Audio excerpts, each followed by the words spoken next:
அலெக்ஸுக்கும் mister எக்ஸுக்கு நடுவில் ஒரு மிகப்பெரிய சண்டைங்க. சண்டையில் அலெக்ஸும் மிஸ்டர் எக்ஸும் மாற்றி மாற்றி அடிச்சுக்கிட்டு ஃபைனலாக மிஸ்டர் எக்ஸை அலெக்ஸ் எட்டி உதைக்கிறான். மிஸ்டர் எக்ஸ் கீழே வந்து விழுகிறாரு. அலெக்ஸ் கையில் மிஸ்டர் எக்ஸோடைய துப்பாக்கி இருக்குங்க. துப்பாக்கி எடுத்து மிஸ்டர் எக்ஸோடைய நெத்தியில் துப்பாக்கியை வைக்கிறான். பயத்தில் மிஸ்டர் எக்ஸ் உளர ஆரம்பிக்கிறாரு. இதெல்லாம் ஏன் பண்ண அப்படின்னு சொல்லி உங்ககிட்ட நான் சொல்ல ஆரம்பிக்கிறேன். ஆனால் அந்த ஒரு விஷயத்தை கேட்டு நீ ஹாப்பியாக தான் ஆவ. நம்ம ரெண்டு பேரும் ஒரு மிகப்பெரிய சாம்ராஜ்யத்தை உருவாக்குவோம். ஸோ உன்னுடைய கோவத்தை மட்டும் கொஞ்சம் தூக்கி போடு, ஃப்யூச்சரை பற்றி கொஞ்சம் யோசிச்சுப்பாரு, வேற லெவலில் நம்ம ரெண்டு பேரும் வாழ போகிறோம் அப்படின்னு சொல்லி மிஸ்டர் எக்ஸ் சொல்லிக்கிட்டே இருந்தாப்புல. அலெக்ஸ் அதெல்லாம் கேட்டு என்ன பண்ணான்? யார் இந்த மிஸ்டர் எக்ஸ், யார் இந்த அலெக்ஸ், அவனுடைய வாழ்க்கையில் என்ன நடந்தது, இதை ஃபுல்லாக நீங்கள் தெரிஞ்சுக்கணும் அப்படின்னா இந்த வீடியோவை ஃபுல்லாக பாருங்கள். நீங்கள் பார்த்துக்கிட்டு இருக்கிறது டார்க் வெப் ஸ்டோரிஸ். நான் உங்கள் Varadaraja and welcome to Varadaraja vibes. இது வரைக்கும் நீங்கள் சேனலை சப்ஸ்கிரைப் பண்ணலன்னா சப்ஸ்கிரைப் பண்ணிக்கோங்க. அப்போ தான் நான் இன்ட்ரெஸ்டிங்காக போடுற வீடியோஸ் உங்களால் மிஸ் பண்ணாமல் பார்க்க முடியும். இப்போ வாங்க ஸ்ட்ரெயிட்டாக வீடியோக்குள்ளே போகலாம்.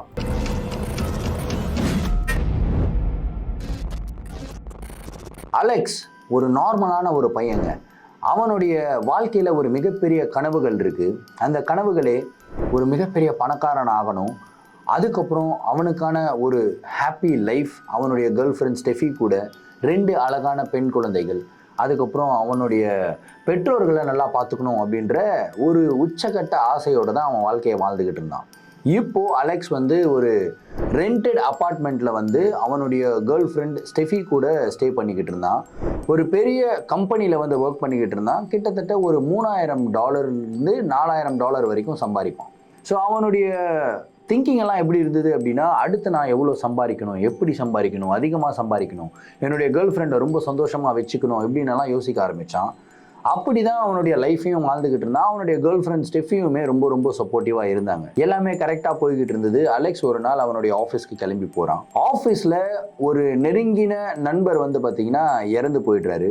ஸோ அதனால அன்னைக்கு ஆஃபீஸ் வந்து லீவ் விட்டுறாங்க. அவருடைய ஃபியூனரலுக்கு போயிட்டு ஸ்ட்ரெயிட்டாக எல்லாரும் வீட்டுக்கு போயிடுங்க. ஏன்னா அது வந்து ரொம்பவும் சேடான ஒரு விஷயம். அவர் அவ்வளோ முக்கியமான பர்சனாலிட்டி நம்ம ஆஃபீஸில் அவர் இறந்து போயிட்டாரு. ஸோ யாருக்குமே இந்த ஒர்க் பண்ணுற மென்டாலிட்டி இருக்காது. அதனால் இன்றைக்கி வந்து லீவ் போட்டுடலாம் அப்படின்னு சொல்லிட்டு ஆஃபீஸ் டிசைட் பண்ணுறாங்க. அதுக்கப்புறம் அலெக்ஸ் வந்து ஃபியூனரலுக்கு போகிறான். ஃபியூனரல் அட்டன் பண்ணிட்டு அங்கேருந்து நேராக வீட்டுக்கு கிளம்பி போகிறான்.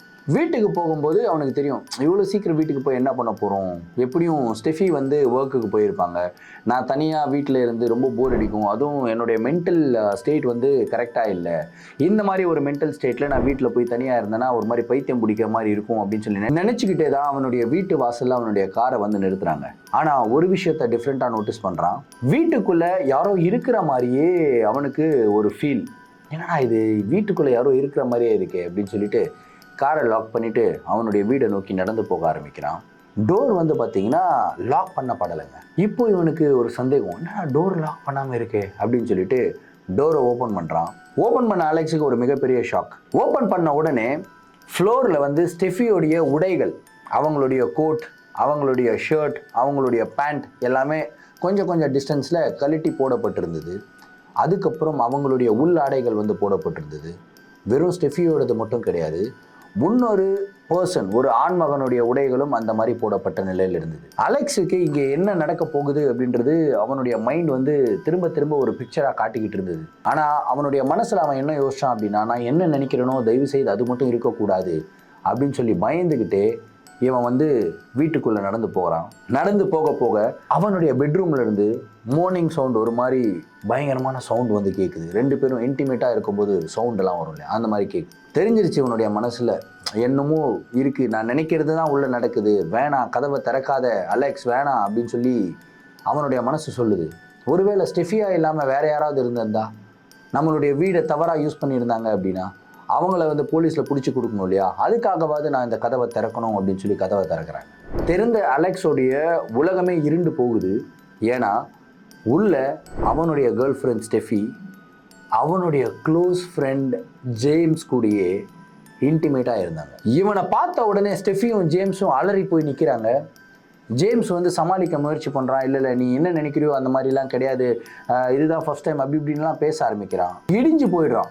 அலெக்ஸ் எதுவுமே பேசாமல் அந்த இடத்துல இருந்து, அவனுடைய அப்பார்ட்மெண்ட்ல இருந்தே அவன் வெளியே கிளம்புறாங்க. ஒரு நாள் முழுவதும் அவன் வந்து வெளியே தான் தங்குறான், பக்கத்தில் ஒரு ஹோட்டலுக்கு போகிறான், ஹோட்டலில் ஸ்டே பண்ணுறான். அதுக்கப்புறம் யோசிக்கிறான், அந்த வீட்டிலேருந்து நான் ஏன் வெளியே வரணும்? நான் ஏதாவது தவறு செஞ்சேனா? கிடையாது. அந்த வீட்டுடைய வாடகையும் நான் தான் கட்டுறேன், அந்த வீட்டுடைய எக்ஸ்பெண்டிச்சர் எல்லாமே நான் தான் பார்க்குறேன். அப்படி இருக்கும்போது நான் ஏன் வெளியே ஹோட்டலில் தங்கணும்? வெளியே போக வேண்டியது நான் கிடையாது, என்னுடைய கேர்ள் ஃப்ரெண்ட் ஸ்டெஃபி தான். எந்த ஒரு விஷயத்துக்கும் நான் மன்னிக்கிறதுக்கு ரெடியாக இருக்கேன். ஆனால் இந்த மாதிரி ஒரு துரோகத்துக்கு என்னால் மன்னிக்க முடியாது. ஸ்டெஃபி வெளியே போயே ஆகணும் அப்படின்னு சொல்லி நேராக வீட்டுக்கு கிளம்பி போகிறாங்க. இவன் வீட்டுக்கு போகும்போது ஸ்டெஃபி ஆல்ரெடி அவங்களுடைய திங்ஸ் எல்லாம் பேக் பண்ணி வச்சு ரெடியாக தான் இருந்தாங்க. இவன் சொல்ல போனான், நீ வெளியே போ அப்படின்னு சொல்ல போனான். ஆனால் ஸ்டெஃபி வந்து அதுக்குண்டான சான்ஸை கொடுக்கல. நேராக அவங்களுடைய திங்ஸ் எல்லாம் எடுத்துக்கிறாங்க. வீட்டுடைய சாவியை வந்து அலெக்ஸோடைய கையில் வச்சுட்டு அவங்க கிளம்பி வெளியே போயிடுறாங்க. அதுக்கப்புறம் அலெக்ஸ் வந்து ரொம்பவும் லோன்லியாக ஃபீல் பண்ண ஆரம்பிக்கிறான். நிறைய டார்க் வெப்பில் இருக்கிற வெப்சைட்ஸ் எல்லாமே பார்க்க ஆரம்பிக்கிறான். டிஃப்ரெண்ட் வீடியோஸ் எல்லாமே பார்க்க ஆரம்பிக்கிறான். அவனே வந்து அவனை சாட்டிஸ்ஃபை பண்ணிக்க முயற்சி பண்ணுறான். ஆனால் அலெக்ஸோடைய மனசில் ஃபுல்லாக கோவம். இந்த கோவத்தில் வந்து என்ன யோசிக்கிறான் அப்படின்னா, நம்ம இந்த மாதிரி ரெகுலர் ஒர்க்கே பண்ணிக்கிட்டு இருந்தோம் அப்படின்னா நம்மளால் பணக்காரன் ஆக முடியாது. ஸ்டெஃபிக்கு ஒரு மிகப்பெரிய பதிலடி கொடுக்கணும் அப்படின்னா நான் வந்து மிகப்பெரிய பணக்காரன் ஆகணும், மிகப்பெரிய மேன்ஷன் வாங்கணும், ரோல்ஸ் ராய்ஸ் காரெல்லாம் என்கிட்ட இருக்கணும், நான் கெத்தாக இருக்கணும், அப்படிப்பட்ட வேலை தான் எனக்கு தேவை அப்படின்னு சொல்லிட்டு டார்க் வெப்பில் அப்படியே ஸ்க்ரால் பண்ணிக்கிட்டு இருக்கும்போது நிறையா ஜாப் ஆப்பர்ச்சுனிட்டிஸ் வந்து டார்க் வெப்பில் இருக்குது. அதாவது எல்லாமே இல்லீகல் ஜாப் ஆப்பர்ச்சுனிட்டிஸ். இவனுக்கு ஒரு விஷயம் என்னென்னா, இவன் ரொம்ப பயந்த சுபாவம் உள்ளவன். இந்த மாதிரி இல்லீகல் ஜாபெல்லாம் பண்ணால் பிரச்சனை வருமோ, அந்த பிரச்சனையெல்லாம் ஃபேஸ் பண்ணக்கூடிய தைரியமும் என்கிட்ட கிடையாது, மன திடமையும் கிடையாது, உடம்புல பலுவும் கிடையாது. ஸோ இவனுக்கு ஏற்ற மாதிரி ஏதாவது வேலை கிடைக்குமா அப்படின்னு சொல்லி பார்த்துக்கிட்டு இருக்கும்போது ஒரு ஆடை வந்து பார்க்குறாங்க. நீட் அ பார்ட்னர் அப்படின்னு போட்டிருந்தது. கீழே வந்து ஒரு மெயில் ஐடி கொடுத்துட்டு காண்டாக்ட் பண்ணுங்க அப்படின்னு சொல்லி ஒரு கோடட் லாங்குவேஜில் வந்து இருந்தது. கஷ்டப்பட்டு அந்த கோடிங்கை வந்து டீகோட் பண்ணி இவன் என்ன பண்ணுறான்னா, அந்த ஒரு மெயில் ஐடியை கண்டுபிடிச்சி அந்த டீகோட் பண்ணதுக்கப்புறம் அதுக்குள்ளே வந்து ஒரு ஃபோன் நம்பர் இருந்தது. இவன் அந்த ஃபோன் நம்பருக்கு வந்து கால் பண்ணுறான். மிஸ்டர் எக்ஸ் அப்படின்ற ஒரு பர்சன் தான் ஃபோன் எடுக்கிறாப்புல. இந்த மாதிரி நான் சொல்கிற இடத்துக்கு நீங்கள் வந்துடுங்க, அதுக்கப்புறம் உங்களுடைய ஜாப் டீட்டெயில்ஸை பற்றி நான் எக்ஸ்பிளைன் பண்ணுறேன், பிடிச்சிருந்தா அந்த ஜாபை பண்ணுங்கள், பிடிக்கலன்னா வேணாம், ஆனால் பே நீங்கள் நினைக்கிறத விட பயங்கரமாக இருக்கும் அப்படின்னு சொல்கிறான். சரி என்ன தான் வேலை, போய் தான் பார்த்துருவோம் அப்படின்னு சொல்லிட்டு இவன் வந்து இவனுடைய காரை எடுக்கிறாங்க. நேராக அந்த மிஸ்டர் எக்ஸ் கொடுத்த லொக்கேஷனுக்கு வந்து போகிறான். லொக்கேஷன் வந்து காட்டு பகுதிக்கு நடுவில் வந்து இருக்குது. என்னடா இது காட்டு பகுதிக்கு நடுவில் ஒரு லொக்கேஷனா அப்படின்னு சொல்லி போய் நின்று பார்க்குறான். பார்த்தா அந்த இடத்துல யாருமே கிடையாது, வீடும் கிடையாது, எதுவும் கிடையாது. இங்கே என்னடா வேலை, ஒருவேளை நம்மளை ஏமாத்திட்டாங்களோ அப்படின்னு சொல்லி நினச்சிக்கிட்டு இருக்கும்போது தான் அலெக்ஸோடைய ஃபோன் வந்து ரிங் ஆகுது. ஃபோனை அட்டன் பண்ணி அலெக்ஸ் ஹலோ அப்படின்றான். அப்படியே லெஃப்ட் சைடில் பாரு, ஒரு மரத்துடைய கிளையில் ரெட் கலரில் ஒரு ஃப்ளாக் கட்டியிருக்கும் பாரு அப்படின்னு பார்த்தா உண்மையிலே அந்த இடத்துல ஒரு ரெட் கலர் ஃப்ளாக் கட்டியிருக்கு. அந்த ரெட் கலர் ஃப்ளாகை ஃபாலோ பண்ணி அப்படியே நேராக உள்ளவா அப்படின்னு சொல்லி ஃபோனில் சொல்கிறான். அப்படியே அந்த ஃப்ளாகை கட்டியிருந்த வழியிலே அவன் வந்து நடந்து போக ஆரம்பிக்கிறான். இன்னும் கொஞ்சம் தூரத்தில் இன்னொரு மரத்துடைய கிளையில் அதே மாதிரி ஒரு ரெட் கலர் ஃப்ளாக். அந்த ரெட் கலர் ஃப்ளாக் தான் ஒரு டிரெக்ஷன் மாதிரி போட்டிருக்கு. நேராக உள்ளே போய்கிட்டே இருக்கான். கிட்டத்தட்ட ஒரு 2 கிலோமீட்டர் காட்டுக்குள்ளே உள்ள நடந்து போயிட்டான். அதுக்கப்புறம் தூரத்தில் ஒரு பேக்யார்டு மாதிரி ஒரு வீடு, ஒரு ஆஸ்பெஸ்டாஸ் ஷீட்டெல்லாம் போட்டு ஒரு பெரிய பேக்யார்டு இருந்தால் எப்படி இருக்கும் அந்த மாதிரி இருந்தது. என்னடா இது காட்டுக்கு நடுவில் இப்படிப்பட்ட ஒரு வீடா அப்படின்னு சொல்லி இவன் நடந்து போகிறான். ஃபோனில் ஹலோ அந்த இடம் தான் வரணுமா? ஆமாம், அந்த ஒரு பேக்யார்டுக்குள்ளே வா அப்படின்னு சொல்லி மிஸ்டர் எக்ஸ் சொல்கிறாப்புல. நேராக இவன் பேக்யார்டுக்குள்ளே போகிறான். போன உடனே அந்த இடத்துல கோட்டு சூட்டெல்லாம் போட்டு ஒரு பர்சன் வந்து பயங்கர டிப்டாப்பாக இருந்தாப்புல. ஹலோ நான் அப்படின்றான். உங்களுடைய பேரெல்லாம் எனக்கு தேவையில்லை, I don't want to know your name, ஆனால் என்னுடைய பேர் நீ தெரிஞ்சுக்கோ, நான் வந்து மிஸ்டர் எக்ஸ் அப்படின்னு சொல்கிறான். சார் மிஸ்டர் எக்ஸ்னு ஒரு பேர், அவங்களுடைய உண்மையான பேர் என்ன? அதெல்லாம் உனக்கு தேவையில்லாத விஷயம். வேலைக்காக வந்திருக்க, என்ன வேலையோ அதை மட்டும் பண்ணு, ஒரு வேலைக்கும் உனக்கு $10,000 கொடுக்கப்படும். $10,000? நான் என்னுடைய கம்பெனியில் ஒரு மாதம் ஃபுல்லாக வேலை செஞ்சாலே எனக்கு $3,000 தான் கிடைக்குது, ஒரு நாளைக்கு $10,000? அப்படி என்ன வேலை அப்படின்னு சொன்னால், நம்மக்கிட்ட நிறையா டெட் பாடிஸ் எல்லாம் வரும். அந்த டெட் பாடிஸ் யாருடையது, எங்கிருந்து வருது, யார் நம்மளுக்கு அனுப்புகிறா, இந்த மாதிரி எந்த ஒரு கேள்விகளும் நீ கேட்கக்கூடாது. ஆனால் அந்த டெட் பாடிஸ் எல்லாம் டிஸ்போஸ் பண்ணுறதுக்கு எனக்கு நீ ஹெல்ப்ஃபுல்லாக இருக்கணும், அதுதான் உன்னுடைய வேலை அப்படின்னு சொல்லிட்டு, இப்போ ஒரு டெட் பாடி வந்திருக்கு வா. ஒரு நிமிஷம் அலெக்ஸ் வந்து ஸ்டன் ஆகிடுறான். ஏன்னா அவனுக்கு தெரிஞ்சிருச்சு ஏதோ இல்லீகலான விஷயம், யாரோ வந்து கொலை பண்ணி அனுப்புகிறாங்க அப்படின்றதும் தெரிஞ்சிருச்சு. ஆனால் இதில் வந்து சப்போர்ட் பண்ணணுமா, சப்போர்ட் பண்ணக்கூடாதா, இந்த வேலையை அக்செப்ட் பண்ணணுமா, அக்செப்ட் பண்ணக்கூடாதா அப்படின்ற 1008 எண்ணங்கள் அலெக்ஸோடைய மைண்டில் ஓடிக்கிட்டு இருக்கு. ஆனால் அவன் சொல்கிறான், சார் ஒரு 2 மினிட்ஸ், நீ என்ன யோசிக்கிறேன்னு தெரியும், $10,000 பத்தலைன்னா சொல்லு, நான் $20,000 தரேன், ஐ நீட் அ பார்ட்னர் அப்படின்றான். $20,000 சார், என்ன $25,000 அப்படின்றோம். அலெக்ஸுக்கு ஆடு கை காலலாம். $25,000 அவ யோசிச்சு பாருங்க எவ்வளோ பெரிய காசு. ஓகே சார் நான் பண்ணுறேன் அப்படின்றான். குட். ஆனால் இதுக்கு ஒரு சில ரூல்ஸ்லாம் இருக்குது. நீ வேலைக்குள்ளே வந்துட்ட அப்படின்னா எந்த ஒரு டீட்டெயிலை பற்றி நீ கேட்கவும் கூடாது, நம்பர் 1. அண்ட் நம்பர் 2, இந்த பாடிஸ் எல்லாம் எங்கிருந்து வருது அப்படின்றத நீ ஆராயக்கூடாது. நம்பர் 3, நான் எங்கிருந்து வரேன், நான் என்ன பண்ணுறேன், என்னுடைய லைஃப்பில் எப்படி இருக்குது, எதுவுமே நீ ஆராயக்கூடாது. உன்னுடைய வேலையெல்லாம் வர இந்த பாடிஸை டிஸ்போஸ் பண்ணுற, எப்படி டிஸ்போஸ் பண்ணணும் அப்படின்றத நான் சொல்லிக் கொடுக்குறேன். நான் உனக்கு ஹெல்ப்ஃபுல்லாக இருப்பேன், நீ எனக்கு ஹெல்ப்ஃபுல்லாக இருக்கணும். நம்ம 2 பேருக்குள்ளே இருக்கிற ரிலேஷன்ஷிப்பே இவ்வளோதான். எனக்கு பேசுறது ரொம்ப பிடிக்காது, ஸோ பேச்சை குறை அப்படின்னு. ஓகே அப்படின்னு சொல்லிட்டு நேராக ஒரு பாடி பக்கத்தில் போகிறாங்க. ஒரு நபரை வந்து அடித்து கை காலெல்லாம் உடச்சி படுக்க வச்சுருக்காங்க. அந்த மிஸ்டர் எக்ஸ் என்ன பண்ணுறான்னா, ஒரு பேக் ஒன்று வச்சுருக்காங்க. அந்த பேக்கை ஓப்பன் பண்ணுறான். உள்ளே வந்து கண்ணாடியில் ஒரு மிகப்பெரிய கண்ணாடி பாட்டில், ஒரு 6-7 பாட்டில் இருக்குது. டிஃப்ரெண்ட் கலரான லிக்விட்ஸ் எல்லாமே இருக்குது. அவன் ஒரு லிக்விடை எடுக்கிறான். இந்த மாஸ்க்கை நீ போட்டுக்கோ அப்படின்றான். ஏன்னா இந்த மாஸ்க் வந்து இந்த மாதிரி ஹார்ம்ஃபுல் கெமிக்கல்ஸோடைய ஸ்மெல்லிருந்து உன்னை ப்ரொடெக்ட் பண்ணும், நீ ஹெல்த்தியாக இருக்கணும், அப்போ தான் இந்த மாதிரி வேலையை பண்ண முடியும். உடனே மாஸ்க்கை போட்டு அலெக்ஸ் அப்படியே பார்த்துக்கிட்டு இருக்கும்போது அந்த கண்ணாடி பாட்டிலை வந்து ஓப்பன் பண்ணுறான். மிஸ்டர் எக்ஸ் ஓப்பன் பண்ணிவிட்டு அப்படியே அந்த உடம்பு மேலே ஊற்றுறாங்க. ஒரு மேஜிக் மாதிரி என்ன ஆகுதுன்னா, அது ஒரு ஆசிட் மாதிரியான ஒரு திரவியம் அந்த மனிதனுடைய உடல் மேலே ஊற்றுனதுக்கப்புறம் அப்படியே அந்த ஸ்கின்னு ஃப்ளஷ் எல்லாம் இருக்கு இல்லையா, அப்படியே வந்து ஒரு 5 மினிட்ஸில் அப்படியே வந்து உருக ஆரம்பிக்குது. உருகி அப்படியே வந்து ஒரு மாதிரி ஜெல் மாதிரி ஒழுகும் இல்லையா, அந்த மாதிரி ஒழுக ஆரம்பிக்குது. அதுக்கப்புறம் இன்னொரு ஆசிடை ஓப்பன் பண்ணுறான், வேற ஒரு கலரில். அதோடைய பேர் எதுவுமே தெரியாது. ஓப்பன் பண்ணுறான். ஓப்பன் பண்ணி திரும்பியும் ஊற்ற ஆரம்பிக்கிறான். அந்த உருகுனதெல்லாம் டோட்டலாக க்ளீன் ஆகி அந்த முன்னாடி படுத்து இருக்கிற ஒரு ஆள் வந்து பார்த்திங்கன்னா பாடி ஒரு ஸ்கெலிட்டனாக இருக்கிறாப்புல. இப்போது அந்த எலும்பு மேலே அந்த திரவியத்தை ஊற்றுறான். எலும்பு அப்படியே கொஞ்சம் புகையாக வர ஆரம்பிக்குது. அதுக்கப்புறம் அந்த ஒரு ஸ்டேஜில் அந்த எலும்பு கூட அப்படியே தூக்கிட்டு போகிறாங்க, ஸ்ட்ரெச்சரில் வச்சு அப்படியே தூக்கிட்டு போகிறாங்க. கொஞ்சம் தூரம் ஒரு 20 மினிட்ஸ் வந்து வாக்கில் வந்து போகணும். அந்த இடத்துல இன்னொரு செட்டப் மாதிரி ஒன்று இருக்குது. அந்த இடத்துல வந்து பார்த்திங்கன்னா ஒரு மிகப்பெரிய டஸ்ட்பின் மாதிரி இருக்குது. அந்த டஸ்ட்பினில் அந்த ஒரு எலும்பு கூட போடுறாங்க.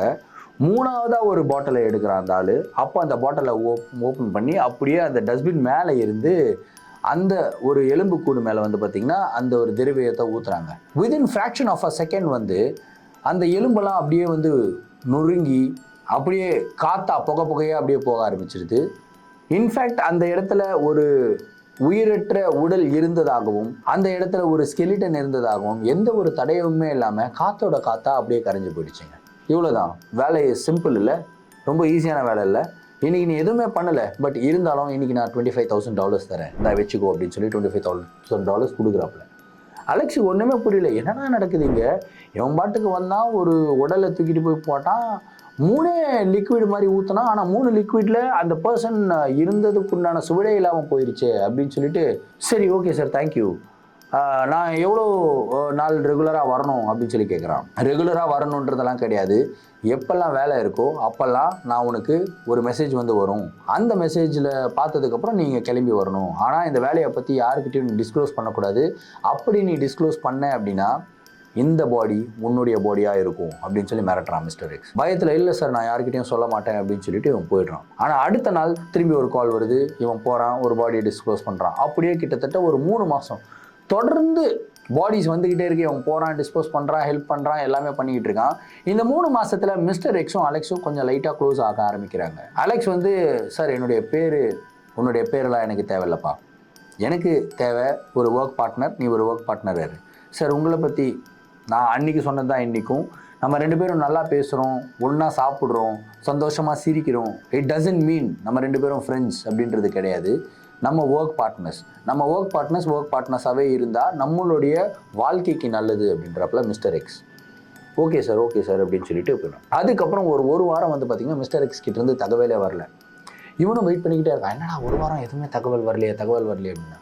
அப்புறம் மிஸ்டர் எக்ஸ் கிட்டேருந்து ஒரு மெசேஜ் வருது, ஒரு பாடி வந்திருக்கு வா அப்படின்னு. இவன் சந்தோஷத்தில் ஓடுறான். முதல் தடவையாக ஒரு மனிதன் வந்து இறந்து போய் வந்திருக்காங்க, அவனுடைய லைஃப்லெஸ் பாடி வந்திருக்கு அப்படின்னா அந்த ஒரு பதட்டம் இருக்கும் இல்லையா, இவனுக்கு அந்த பதட்டம் இல்லை, சந்தோஷத்தில் ஓடுறான். ஆனால் இவன் யோசிக்கிறதுலாம் என்னென்னா, பாடியை பார்க்க போகிறோம், நம்ம சம்பாதிக்க போகிறோன்றதை யோசிக்கல, ஆனால் மிஸ்டர் எக்ஸ் கூட பேச போகிறோம் அப்படின்றது தான் இவனை ரொம்ப எக்ஸைட் பண்ண ஆரம்பிக்குது. அலெக்ஸ் அந்த இடத்துக்கு போகிறான். அந்த பாடி வந்து ஓப்பனாக இல்லை, க்ளோஸ் பண்ணப்பட்ட நிலையில் இருக்குது. அதாவது ஒரு ஷீட் மாதிரி ஒன்று போட்டிருந்தாங்க மேலே. அந்த பாடியோடைய கை மட்டும் வந்து பார்த்திங்கன்னா வெளியே தொங்கிக்கிட்டு இருந்து, அந்த கையை பார்த்த உடனே அது வந்து ஒரு பெண்ணுடைய உடல் அப்படின்னு வந்து அலெக்ஸுக்கு தெரிஞ்சிருச்சு. அப்படியே அந்த கையை உத்து பார்க்குறான். அலெக்ஸுக்கு ஒரு மிகப்பெரிய ஷாக். ஏன்னா கையில் 10th நவம்பர் 1973 அப்படின்னு எழுதியிருந்தது, பச்சை குத்தி இருந்தது.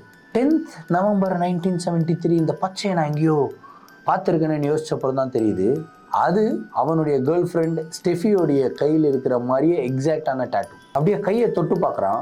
அந்த ஃபீல் வந்து இவனுக்கு தெரிய ஆரம்பிச்சது, இது வந்து ஸ்டெஃபியோடைய கை மாதிரியே இருக்கே அப்படின்னு சொல்லி மனசெல்லாம் பட நடிக்க ஆரம்பிக்குது.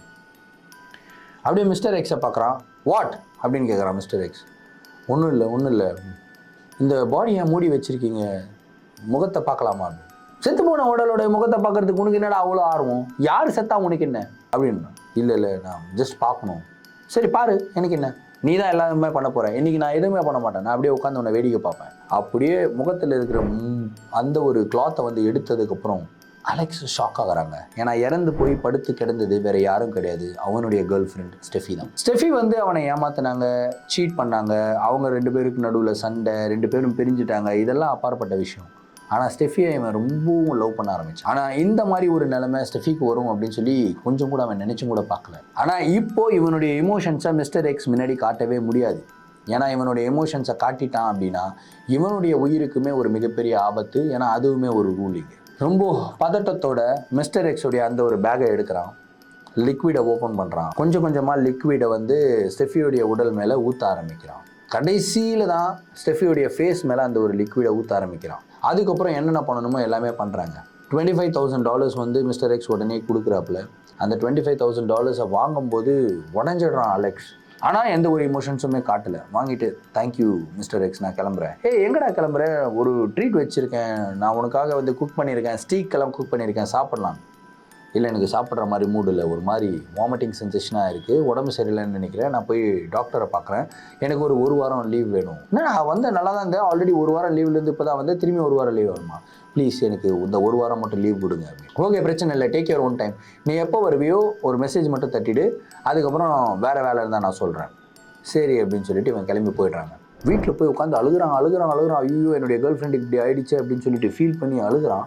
அதுக்கப்புறம் அப்படியே ஒரு வாரம் போகுது. கொஞ்சம் கொஞ்சமாக நார்மலைஸ் ஆகிறான். சரி அக்செப்ட் பண்ணிக்கிறான், இதுதான் ட்ரூத், எதுவுமே பண்ண முடியாது, அவள் ஏதோ ஒரு பிரச்சனையில் மாட்டிக்கிட்டா போல இருக்குது, அதனால் இந்த மாதிரி ஆயிடுச்சு அப்படின்னு சொல்லிட்டு மிஸ்டர் எக்ஸுக்கு நான் வரேன் அப்படின்றான். ஓகே வாடா அப்படின்னு சொல்லிட்டு போகிறான். இன்றைக்கி 2 பாடிஸ் வந்திருக்கு, உனக்கு $50,000 சம்பாதிக்கிறதுக்கு உண்டான வாய்ப்பு அப்படின்றான். $50,000 2 பாடியா அப்படின்னு சொல்லிட்டு போய் அந்த இடத்துல பார்க்குறான். ஸ்டெஃபியோடைய உடலை எப்படி கவர் பண்ணி வச்சுருந்தாங்களோ அதே மாதிரி அந்த 2 உடல்களையும் கவர் பண்ணி வச்சுருந்தான் மிஸ்டர் எக்ஸ். என்ன இது 2 உடலையும் கவர் பண்ணி வச்சுருக்கீங்கன்னு பட்டுன்னு எடுக்கிறாங்க. அந்த கிளாத்தை எடுத்த உடனே கத்திட்டு அப்படி வெகுறி போய் விழுகிறான் அலெக்ஸ். அழுகிறான். ஹே ஏன்டா அழுகிற, வாட் ஹேப்பன் டு யூ அப்படின்றான் மிஸ்டர் எக்ஸ். செத்து கிடக்கிறது எங்கள் அம்மா அப்பாடா அப்படின்னு சொல்லி அழுகிறான். என்னடா நீ சொல்கிற, உங்கள் அம்மா அப்பாவா? ஆமாண்டா எங்கள் அம்மா அப்பா யாரா கொலை பண்ணது அப்படின்னு சொல்லி அழுகிறான். ஹே லுக், இங்கே வந்து ப்ரொஃபஷ்னலிசம் மட்டும்தான் ரொம்ப முக்கியம். நீ ரொம்ப இந்த எமோஷன்ஸ் காட்டிக்கிட்டு அழுதுகிட்டலாம் இருந்தேன்னு வச்சுக்கேன், உனக்குமே இதே நிலமை தான். என்னுடைய பாஸ் வந்து ரொம்ப கிளியராக இருக்கான்.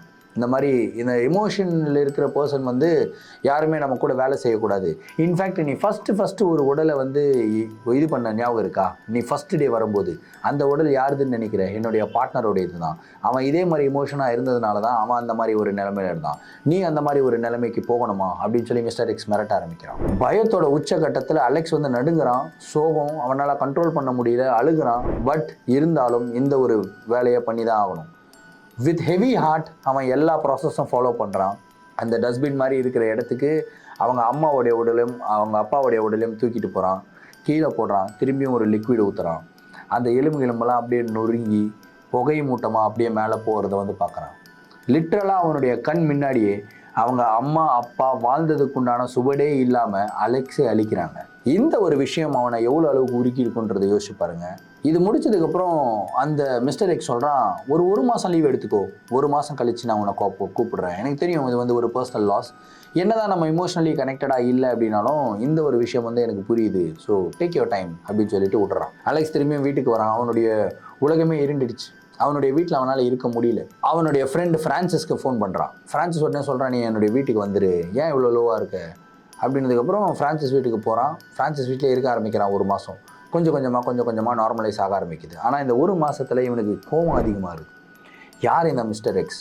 யார் என்னுடைய அப்பா அம்மாவை கொலை பண்ணது? மிஸ்டர் எக்ஸை பற்றி தெரிஞ்சுக்கிட்டா அப்படின்னா கண்டிப்பாக எங்கள் அப்பா அம்மாவை யார் கொலை பண்ணாங்கன்னு தெரியும். தெரிஞ்சால் அவங்கள கொண்டுட்டு நான் எப்படி எல்லா பாடிஸை டிஸ்போஸ் பண்ணுறனோ அதே மாதிரி அவங்களுடைய உடலையும் டிஸ்போஸ் பண்ணணும் அப்படின்ற ஒரு முடிவு எடுக்கிறாங்க. ஆனால் ஃபஸ்ட்டு அவனுக்கு மிஸ்டர் எக்ஸ் யாருன்னு தெரியணும். அந்த ஒரு மாதத்தோட முடிவில் மிஸ்டர் எக்ஸோடைய மெசேஜ் வருது. இவனும் போகிறான், எல்லா வேலையும் முடிக்கிறாங்க. இப்போ மிஸ்டர் எக்ஸ் தெரியணும் அப்படின்னா மிஸ்டர் எக்ஸ் எங்கே வாழ்கிறான் அப்படின்றது தெரியணும். ஸோ எவ்ரி நைட் என்ன ஆகும்னா இவன் வேலையை முடிச்சுட்டு நீ கிளம்பு, நான் கிளம்பிக்கிறேன் அப்படின்னு சொல்லி தான் மிஸ்டர் எக்ஸ் சொல்லுவான். அதுக்கேற்ற மாதிரி இவன் ஃபஸ்ட்டு கிளம்பி வந்துடுவான். ஆனால் இந்த தடவை இவன் சொல்கிறான், மிஸ்டர் எக்ஸ் நீ கிளம்பு, இந்த பேக் யார்டை நான் க்ளோஸ் பண்ணிவிட்டு நான் கிளம்புறேன் அப்படின்னா. ஐஷுவர் உன்னால் முடியுமா அப்படின்னா. இல்லை நான் கம்ப்ளீட்லி கான்ஃபிடென்ட்டாக இருக்கேன், எங்கள் அப்பா அம்மாவோடைய உடலே தூக்கி போட்டேன், இதெல்லாம் என்னையா நான் பார்த்துக்கிறேன் போயா அப்படின்றான். மிஸ்டர் எக்ஸுக்கு ஒரு புது கான்ஃபிடென்ஸ் அலெக்ஸ் மேலே வருது. சரி அப்படின்னு சொல்லிட்டு கிளம்பி போகிறான். இவன் உடனே பேக் யார்டை லாக் பண்ணிவிட்டு மிஸ்டர் எக்ஸை ஃபாலோ பண்ண ஆரம்பிக்கிறான் அலெக்ஸ். மெதுவாக ஃபாலோ பண்ணுறான். கிட்டத்தட்ட ஒரு 2 கிலோமீட்டர் காட்டுக்குள்ளே நடந்து போகும்போது தூரத்தில் ஒரு வீடு தெரியுது, ஒரு மிகப்பெரிய வீடு. இவன் கரெக்டாக அந்த இடத்துக்கு போகிறான். அந்த மிஸ்டர் எக்ஸ் அந்த வீட்டை நோக்கி நடந்து போகிறான். அலெக்ஸ் ஒரு மரத்தோடைய பிரான்ச்சுக்கு பின்னாடி இருந்து பார்க்குறான். அந்த மிஸ்டர் எக்ஸ் வீட்டுக்குள்ளே போயிடுறான். சரி இதுதான் வீடுன்னு தெரிஞ்சிருச்சு. ஆனால் அந்த வீட்டுக்குள்ளே போனால் தான் இன்னும் நிறைய டீட்டெயில்ஸ் நம்மளுக்கு கிடைக்கும். அதுக்குண்டான ஆப்பர்ச்சுனிட்டிக்கு வெயிட் பண்ணுவோம்னு சொல்லிட்டு வெயிட் பண்ணிகிட்டு இருக்கும்போது ரெகுலராக அடுத்த ஒரு மாதம் அந்த மிஸ்டர் எக்ஸ் வரான். எப்பயுமே ஒரு கோட் போட்டுட்டு வரான் மிஸ்டர் எக்ஸ். அந்த கோட்டில் எப்பவுமே கலகலன்னு சவுண்டு கேட்கும். ஸோ லிட்ரலாக என்னென்னா கலகலன்னு சவுண்டு கேட்குறதுக்கு 2 விஷயம் தான். ஒன்று அந்த கோட்டில் காயின்ஸ் இருக்கணும், இல்லைனா வீட்டுடைய சாவிகள் இருக்கணும். ஸோ வீட்டுடைய சாவி தான் அப்படின்னு சொல்லி நினச்சிக்கிட்டு இருக்கான். வீட்டுடைய டூப்ளிகேட் சாவி ஒன்று ரெடி பண்ணணும் அப்படின்னு சொல்லி நினச்சிக்கிட்டு அந்த டூப்ளிகேட் சாவி ரெடி பண்ணுறதுக்கு உண்டான பொருளும் இவன் எடுத்துகிட்டு வந்திருக்கான். ஸோ ஒரு நாள் இவங்க ஒர்க் பண்ணிகிட்டே இருக்கும்போது திடீர்னு மிஸ்டர் எக்ஸுக்கு பயங்கரமாக வயிற்று கலக ஆரம்பிச்சிருது. நான் வாஷ்ரூம் போயிட்டு வரேன், இந்த ஒர்க்கெலாம் முடிச்சிரு அப்படின்னு சொல்லிட்டு போயிருக்கான். உடனடியாக அலெக்ஸ் என்ன பண்ணுறான்னா குடுகுடுன்னு போயிட்டு அந்த கோட்டு பாக்கெட்டுக்குள்ளே கையை விட்டா உண்மையிலேயே வீட்டு சாவி தான் இருக்குது. 2 சாவி, ஒரு ஒரிஜினல் பேர், இன்னொன்று டூப்ளிகேட் பேர். இவன் என்ன பண்ணுறான்னா அந்த ஒரு சாவியை எடுத்து பார்க்குறான். இவன் ஒரு சாவியை எடுத்துகிட்டு வந்திருந்தான். அந்த சாவியும் இந்த சாவியும் மோரோரில் சிமிலராக தான் இருக்குது. இவன் என்ன பண்ணுறான்னா பட்டுன சாவியை ரீப்ளேஸ் பண்ணி வச்சிடுறான். அதுக்கப்புறம் பார்த்திங்கன்னா அப்படியே வேலைகள் நடக்குது. மிஸ்டர் எக்ஸும் வீட்டுக்கு கிளம்பி போய்ட்றாப்புல. அடுத்த நாள் மிஸ்டர் எக்ஸ் வராப்புல. வேலை பண்ணிக்கிட்டே இருக்கும்போது பட்டுன்னு அவருக்கு ஏதோ ஒரு ஃபோன் கால் வருது. இந்த மாதிரி அர்ஜென்ட்டாக ஒரு இடத்துக்கு போகணும், கிட்டத்தட்ட ஒரு 3 மணி நேரம் ஆகும், இந்த 3 பாடிஸ் வந்திருக்கு, இந்த 3 பாடிஸை நீ டிஸ்போஸ் பண்ணிவிட்டு நான் 3 மணி நேரம் கழிச்சு தான் வருவேன் அப்படின்னு. ஓகே அப்படின்னு சொல்லிட்டு வேகமாக அந்த 3 பாடிஸை அலெக்ஸ் டிஸ்போஸ் பண்ணுறான். இதுதான் டைம் மிஸ்டர் எக்ஸோடைய வீட்டுக்குள்ளே போயிட்டு என்ன தான் இருக்குன்னு கண்டுபிடிச்சிடலாம் அப்படின்னு சொல்லிட்டு வேகமாக வேலையை முடிச்சுட்டு அவன் ஓடுறான். மிஸ்டர் எக்ஸோடைய வீட்டு திறக்கிறான். திறந்து பார்த்தா உள்ள பயங்கரமான ஒரு மேன்ஷன், ஒரு ரூம் இருந்தது. அந்த ரூம் ஃபுல்லாக பார்த்திங்கன்னா ஃபைலாக வைக்கப்பட்டிருந்தது. நிறையா ஃபைல்ஸ். டேபிள் ஒன்று இருந்தது. அந்த டேபிள் மேலே ஒரு ஃபைல் இருக்குங்க. கரெக்டாக இவன் போயிட்டு அந்த ஒரு ஃபைலை எடுத்து பார்க்குறான். அலெக்ஸ் வில்லியம்ஸ் அப்படின்னு போட்டிருந்தது. ஷாக்கு. ஏன்னா அந்த ஃபைலில் அலெக்ஸ் வில்லியம்ஸ் யார் தெரியுமா? இவன் தான். என்னுடைய பேரில் இருக்கிற ஃபைல் எப்படா இங்கே இருக்குது அப்படின்னு சொல்லிட்டு இவன் அப்படியே ஓப்பன் பண்ண ஆரம்பிக்கிறான். இவனுடைய ஃபேமிலி டீட்டெயில்ஸ், இவங்க அப்பாவுடைய டீட்டெயில்ஸ், இவங்க அம்மாவுடைய டீட்டெயில்ஸ், இவனுடைய கேர்ள் ஃப்ரெண்ட் ஸ்டெஃபியோடைய டீட்டெயில்ஸ். 4ஆவதாக ஒரு டீட்டெயில் இருந்தது, இவனுடைய க்ளோஸ் ஃப்ரெண்ட் ஃப்ரான்சிஸோடைய டீட்டெயில். அதுக்கப்புறம் லாஸ்ட் பேஜை பார்க்குறான். 4 பேருடைய ஃபோட்டோஸ் ஒட்டப்பட்டிருந்தது. அந்த 3 பேருடைய ஃபோட்டோஸில் கிராஸ் மார்க் போட்டிருந்தது. அவங்க அப்பா அம்மா ஸ்டெஃபியோடைய ஃபோட்டோவில். 4ஆவதாக ஃப்ரான்சிஸோடைய ஃபோட்டோ ஒரு 0 மாதிரி ஒரு மார்க் பண்ணி வச்சுருந்தாங்க. ஸோ இவனுக்கு தெரிஞ்சிருச்சு அடுத்து டார்கெட் வேறு யாரும் கிடையாது, ஃப்ரான்சிஸ் தான். எப்படி பார்த்துக்கிட்டே இருக்கும்போது பட்டுன்னு பார்த்திங்கன்னா வீட்டுடைய கதவுகள் திறக்கிற சவுண்ட் கேட்குது. இவனுக்கு தெரிஞ்சிருச்சு மிஸ்டர் எக்ஸ் வந்துட்டான், மாட்டிக்கிட்டோம் அப்படின்னா காலி பண்ணிவிடுவோம் அப்படின்னு சொல்லிட்டு இவன் போய் ஒளிஞ்சிக்கிறான். மிஸ்டர் எக்ஸுக்கும் தெரிஞ்சிருச்சு வீட்டுக்குள்ளே யாரோ இருக்கிறாங்க அப்படின்னு சொல்லி துப்பாக்கியை எடுத்துகிட்டு அப்படியே பாயிண்ட் பண்ணிகிட்டே அவன் வரான். ஒரு இடத்துலையும் வரான். மிஸ்டர் எக்ஸ் கோட்டு போட்டுட்டு இருந்தான். ரொம்ப பாடி பில்டர் மாதிரிலாம் இருப்பான்லாம் நினைக்காதீங்க. ரொம்ப ஒல்லியாக ஒரு சைக்கோபேத்தாக தான் இருந்தான். அவனை அடித்து போடுறதுலாம் ஈஸியான வேலை. அலெக்ஸ் நல்லா வெல் பில்ட்டாக இருப்பான். ஆனால் பயம் மனசுக்குள்ளே. துப்பாக்கியை வச்சுக்கிட்டே பார்த்துட்டே இருக்கான். அலெக்ஸ் பார்த்திங்கன்னா ஒரு கதவு பின்னாடி ஒளிஞ்சிருக்கான். ஆனால் அந்த மிஸ்டர் எக்ஸை பார்க்குறான். கரெக்டாக அவனுடைய முதுகு பகுதி அலெக்ஸ் பக்கம் இருக்கும்போது எட்டி உதைக்கிறான் மிஸ்டர் எக்ஸை. உதைச்சதில் துப்பாக்கியை தூக்கி போட்டு அவன் போய் கீழே விழுகிறான். அடிக்கிறான். அந்த மிஸ்டர் எக்ஸும் திரும்பி ஏந்து அடிக்கிறாங்க. 2 பேருக்கு நடுவில் ஒரு மிகப்பெரிய சண்டையோடைய முடிவில் பார்த்திங்கன்னா அப்படியே மிஸ்டர் எக்ஸோடைய கையை பிடிக்கிறான் அலெக்ஸு. கோவத்தோட உச்சகட்டத்தில் நீ தான் காரணமா எங்கள் அப்பா அம்மாலாம் செத்ததுக்குன்னு சொல்லி கையை உடைக்கிறான், காலை உடைக்கிறான். லிட்டரலாக மிஸ்டர் எக்ஸ்னால நகரம் கூட முடியல. எழுந்து நடந்து போகிறான், துப்பாக்கி எடுக்கிறான், எடுத்து வந்து பாயிண்ட் பண்ணி ஏன்டா இப்படி பண்ண, யாரா இப்படி பண்ணது, எங்கள் அப்பா அம்மாவெல்லாம் யாரா கொன்ன, யாரு கொலை பண்ண சொன்னது சொல்லு, உன்னுடைய பாஸ் யாரு அப்படி இப்படின்னு கேட்கும்போது அப்போ தான் மிஸ்டர் எக்ஸ் சொல்கிறான், எனக்கு பாஸ்னெல்லாம் ஒரு யாரும் கிடையாது, நான் வந்து ஒரு ஃப்ரீலான்சர், இந்த வேலையை ஃப்ரீலான்சிங்காக தான் பண்ணிக்கிட்டு இருக்கேன். ஆனால் உங்கள் அப்பா அம்மா ஸ்டெஃபி எல்லாரும் செத்ததுக்கு உண்டான காரணம் வேறு யாரும் கிடையாது, நீ தான். நான் என்னடா பண்ணேன் அப்படின்னா, எனக்கு நிறைய ஒர்க் பார்ட்னர்ஸ் வந்திருக்காங்க, ஆனால் எந்த ஒரு ஒர்க் பார்ட்னரும் லாயலாக இருந்ததே கிடையாது. எப்பயுமே என்னை பற்றி நோண்டணும்னு நினைப்பானுங்க, இல்லை என்கிட்ட இருக்கிற எல்லா காசையும் சுருட்டணும்னு நினைப்பானுங்க, இல்லை என்னை காலி பண்ணிவிட்டு அவனுங்க வந்து இதை எடுத்துக்கணும்னு நினைப்பானுங்க. ஸோ எனக்கு ஒரு லாயலான பார்ட்னர் வேணும்னு தான் யோசிச்சுக்கிட்டு இருந்தேன். நீ தான் ரொம்ப லாயலான பார்ட்னர். இன்ஃபேக்ட் நம்ம 2 பேரும் 6 மாதமாக ஒன்றா ஒர்க் பண்ணிக்கிட்டு இருக்கோம். இந்த 6 மாதத்தில் ஒரு தடவை கூட நீ வந்து என்னை சந்தேகப்படுற மாதிரி எனக்கு தெரியவே இல்லை. ஸோ உன்னுடைய பார்ட்னர்ஷிப் எனக்கு ரொம்ப பிடிச்சி போயிருந்தது. லைஃப் லாங் இந்த பார்ட்னர்ஷிப் வந்து கண்டினியூ ஆகணும். அதே மாதிரி ஒரு மிகப்பெரிய ப்ராஜெக்டெல்லாம் நான் எடுக்கணும் அப்படின்னு சொல்லி பிளான் பண்ணிக்கிட்டு இருக்கேன். அதனால தான் நான் இந்த வேலையை பண்ண வேண்டியதாகிடுச்சு. அதுக்கு தடங்களாக உன்னுடைய பேரண்ட்ஸாக இருப்பாங்களோ அப்படின்னு சொல்லி எனக்கு தோணுச்சு. ஏன்னா ஒரு நாள் இல்லைனா ஒரு நாள் கண்டிப்பாக வந்து உன்னுடைய பேரண்ட்ஸ் கிட்ட நீ வந்து நிறையா செலவு பண்ணும்போது எங்கிந்திரா இவ்வளோ காசு அப்படின்னு சொல்லி கேட்டால், நீ ஒரு வேளை என்னை பற்றின உண்மை சொல்லிட்டாலோ அவங்க வந்து இந்த வேலை பண்ணாதப்பா தப்புப்பா அப்படின்னு சொல்லிட்டு உன்னை இந்த எங்கிட்ட இருந்து பிரிச்சுட்டு போயிடுவாங்கன்ற பயத்தில் அவங்கள போட்டு தள்ளினேன். அதுக்கப்புறம் எப்படி இருந்தாலும் உன்னுடைய கேர்ள் ஃப்ரெண்டு ஒரு வாட்டி போய் மீட் பண்ணணும், பார்த்தா காதல் வரும், காதல் வந்தால் 2 பேரும் சேருவீங்க, அதுக்கப்புறம் எக்ஸ்பென்சிவான கிஃப்ட்ஸ் வந்து கொடுப்பேன், ஏன்னா உங்ககிட்ட நிறைய காசு இருக்குது, அப்படி கொடுத்துக்கிட்டு இருந்தா கண்டிப்பாக அவளும் கேட்பா, நீ வந்து ஏதாவது ஒரு உண்மையை சொல்லுவேன், ஒன்று உன்னை விட்டுட்டு அவள் ஓடிடுவா, இல்லைனா போலீஸ்கிட்ட போய் நம்மளை பற்றி சொல்லிடுவா. இதுவும் நடக்கக்கூடாது, அதனால் அவளை காலி பண்ணேன். லாஸ்ட்டாக உனக்கு க்ளோஸாக இருக்கிறது ஃப்ரான்சிஸ். எனக்கு என்ன பொசசிவ்னஸ்னா, உங்ககிட்ட நான் மட்டும் தான் க்ளோஸாக இருக்கணும், வேறு யாருமே க்ளோஸாக இருக்கக்கூடாது, அதனால அவன் தான் என்னுடைய நெக்ஸ்ட் டார்கெட் அப்படின்னு சொல்லி சொல்கிறான். இதெல்லாம் கேட்டு எப்படா நான் உன்னை உயிரோட விடுவேன் அப்படின்னு சொல்லிட்டு துப்பாக்கியை சுடுறதுக்கு போகும்போது, இல்லை வெயிட் பண்ணு ப்ளீஸ், நான் சொல்கிறத யோசிச்சுக்கோ, நம்ம வந்து ஒரு மிகப்பெரிய சாம்ராஜ்யத்தை உருவாக்கலாம், ஒரு மிகப்பெரிய பிளான் வச்சுருக்கேன் அப்படி இப்படி மிஸ்டர் எக்ஸ் கதறிக்கிட்டே இருக்கும்போது பட்டுன்னு மிஸ்டர் எக்ஸோடைய வாய்க்குள்ளேயே வச்சு சுடுறாங்க. தலை சிதறுது. முதல் தடவையாக அலெக்ஸ் வந்து பார்த்திங்கன்னா உண்மையிலேயே ஒரு கிரிமினல் ஆகிட்டான். ஏன்னா இது வரைக்கும் நிறையா பேர் வந்து செஞ்ச கிரிமினல் ஆக்டிவிட்டீஸை இவன் மறைச்சிருக்கான். ஆனால் இப்போ உண்மையிலேயே அவன் ஒரு கிரிமினல். அந்த ஒரு ஃபீல் வந்து இவனுக்கு ஒரு விதமான ஒரு கஷ்டத்தை வந்து கொடுத்துது. அதே இடத்துல உட்காந்து அழுக ஆரம்பிக்கிறான். அப்புறம் சரி, இவனுடைய பாடியை நம்ம டிஸ்போஸ் பண்ணலாம், அப்போ தான் நம்மளுக்கு ஒரு ஹாப்பினஸ் கிடைக்கும் அப்படின்னு சொல்லி இது வரைக்கும் எல்லா பாடிஸும் எப்படி டிஸ்போஸ் பண்ணானோ அதே மாதிரி இந்த மிஸ்டர் எக்ஸோடைய பாடியும் டிஸ்போஸ் பண்ணுறாங்க. அதுக்கப்புறம் அப்படியே உட்காந்துக்கிட்டு இருக்கும்போது மிஸ்டர் எக்ஸோடைய ஒரு டெஸ்க்டாப் இருக்குது. அந்த டெஸ்க்டாப்பில் ஒரு நோட்டிஃபிகேஷன் வருது, புது ப்ராஜெக்ட் இருக்குது அப்படின்ற ஒரு நோட்டிஃபிகேஷன். இவன் ஓப்பன் பண்ணுறான். மிஸ்டர் எக்ஸோடைய கான்டாக்ட்ஸ் எல்லாமே அந்த டெஸ்க்டாப்பில் சேவ் பண்ணப்பட்டிருக்கு. அதுக்கப்புறம் அவனுக்கு எங்கெங்கேருந்து வேலை வருது எல்லா விஷயங்களும் சேவ் பண்ணப்பட்டிருக்கு. மிஸ்டர் எக்ஸோடைய அக்கௌண்ட் நம்பர், பாஸ்வேர்டு எல்லாமே வந்து பார்த்திங்கன்னா அந்த டெஸ்க்டாப்பில் ஓப்பனாக இருக்குது. வேறு யாருமே ஆக்சஸ் பண்ண முடியாது. மிஸ்டர் எக்ஸோடைய டார்க் வெப்போடைய அந்த ஒரு பேஜ் இருக்குல்ல, அதுவும் கூட ஓப்பனாக இருக்குது. இவன் அந்த பேஜுக்குள்ளே போகிறான். பட்டுன்னு ஒரு அட்வர்டைஸ்மெண்ட் போஸ்ட் பண்ணுறான். என்ன தெரியுமா சொல்கிறான், நீட் அ பார்ட்னர், இவ்வளோ காசு வந்து கொடுக்கப்படும், ஓகே அப்படின்னா இந்த ஒரு கோடை டீகோட் பண்ணிவிட்டு என்னை காண்டாக்ட் பண்ணுங்கள் அப்படின்ற ஒரு அட்வர்டைஸ்மெண்ட்டை கொடுக்குறாங்க. ஸோ ஃபைனலி மிஸ்டர் எக்ஸை கொன்னதுக்கப்புறம் மிஸ்டர் எக்ஸ் ஆகவே மாறுறான் அலெக்ஸ். இந்த ஒரு ஸ்டோரியை நான் படித்த உடனே வியந்துட்டேங்க. ஏன்னா உலகத்தில் இந்த மாதிரிலாம் நடக்குமா அப்படின்ற ஒரு சந்தேகம். பட் நடந்திருக்கு அப்படின்னு சொல்லி நினைக்கும் போதே அப்படி நெஞ்செல்லாம் பதறுது. நம்மளுக்கு தெரியாத நிறையா விஷயங்கள் இந்த உலகத்தில் நடக்குது. அதுலேயும் டார்க் வெப்பில் மோஸ்ட்லி நடக்குதுன்னு சொல்லி நினைக்கும் போதே யாரும் டார்க் வெப்புக்குள்ளே போயிடாதீங்க அப்படின்ற ஒரு இன்ஃபர்மேஷனை தவிர நான் வேறு எதுவுமே கொடுக்கறதுக்கு விருப்பமாக இல்லை. ஸோ ஸ்டோரிஸ் எல்லாம் இன்ட்ரெஸ்டிங்காக இருக்கும், கேளுங்க, என்ஜாய் பண்ணுங்கள். But don't access dark web. That is my only request. So எந்த ஒரு நிகழ்வை பற்றின உங்களுடைய கருத்துக்கள் என்ன அப்படின்றத கமெண்ட் பாக்ஸில் சொல்லுங்கள். வீடியோ பிடிச்சிருந்தா நண்பர்களுக்கு ஷேர் பண்ணி விட்டுடுங்க. மீண்டும் அடுத்த ஒரு சுவாரஸ்யமான வீடியோவில் உங்களை வந்து சந்திக்கிறேன். Until then, it's me, Vardaraja, signing off. Thank you and bye.